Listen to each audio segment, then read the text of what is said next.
ये कहानी 1 साल पुरानी है, जिसमें मैंने अपनी ही मालकिन की बेटी को पेला। दोस्तों, मैं एक बिहारी के छोटे गांव में पला बड़ा हूँ और मेरे पैदा हो के कुछ महीने बाद ही मेरा बाप भी चल बसा। मेरा नाम राज पड़ा। मैं अपनी माँ का अकेला बेटा था और मेरी 3 बहनें भी थीं।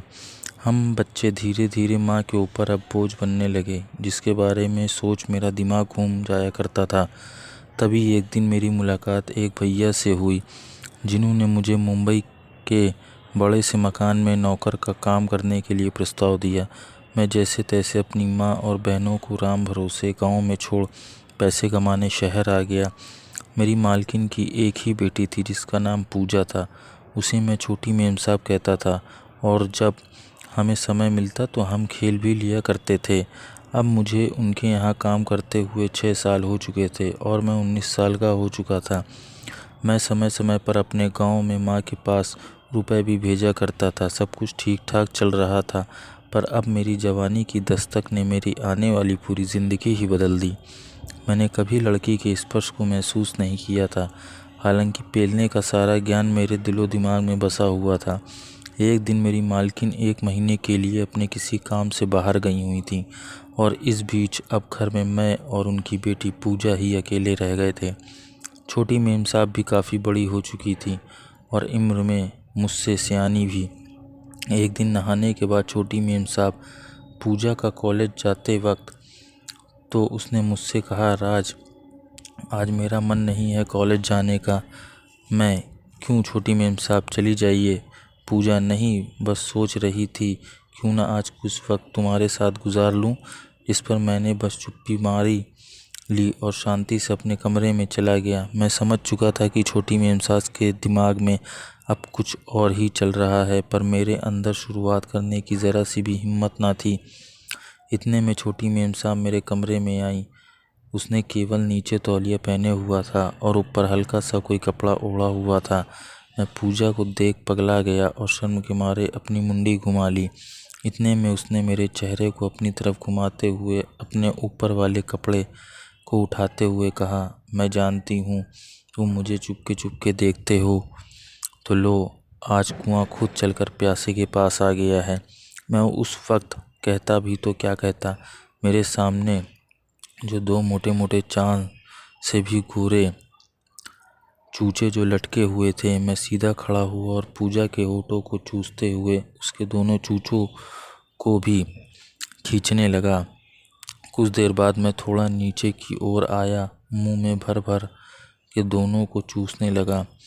उसके चूचे एकदम सख्त हो गए थे, जिन्हें मैं लगातार थप्पड़ मारते हुए ढीले कर रहा था।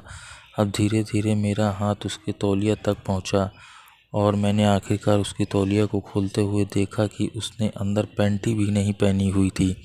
अब मेरे सामने छोटी मेम साहब बिल्कुल जन्मजात नंगी खड़ी थीं, जिसे मैंने अपने बिस्तर पर लिटाया और उसकी चिड़िया को अपनी जीभ से सहलाने लगा, जिस पर उत्सुक होकर पूजा अब उंगलियों अपनी चिड़िया के ऊपर रगड़ते हुए चिल्लाने लगी, चोद दो राज, मुझे बुझा दो इस रांड की प्यास। पूजा अब मस्त वाली चिस्कारियाँ भर रही थी। तभी मैंने अपनी उंगलियां उसकी चिड़िया के अंदर बाहर करना शुरू कर दिया। मेरे 10 मिनट की मेहनत से पूजा की पूरी चूत गीली हो चुकी थी। पूजा ने अपनी जांघों की पंखुड़ियों को खोल दिया और अचानक ना जाने मेरा पप्पू में इतनी ताकत आ गई और वो एकदम तन गया और अब मेरा पप्पू सही उसकी चिड़िया के मुहाने के सामने टिका हुआ था। फिर क्या था, मैंने आखिरी बार पूजा की चूचियों की चुस्की लेते हुए बस अपने चूथों को ज़ोरदार झटके से अपने पप्पू को उसकी चिड़िया की गहराई में गुम कर दिया और उसकी ज़ोर से चीख निकल पड़ी। अब मेरे मुंह से भी गाली निकल पड़ी, ले माँ की लौड़ी, आज से तू मेरी कुतिया है। अब मैं अंधाधुन बस उसकी चिड़िया में अपने पप्पू की गोलियों की बरसात चला रहा था। वो मटक मटक मेरे पप्पू को बड़े ही चाव से लेती रही और अब तो उसकी छींकें भी मज़े में परिवर्तित हो चुकी थीं।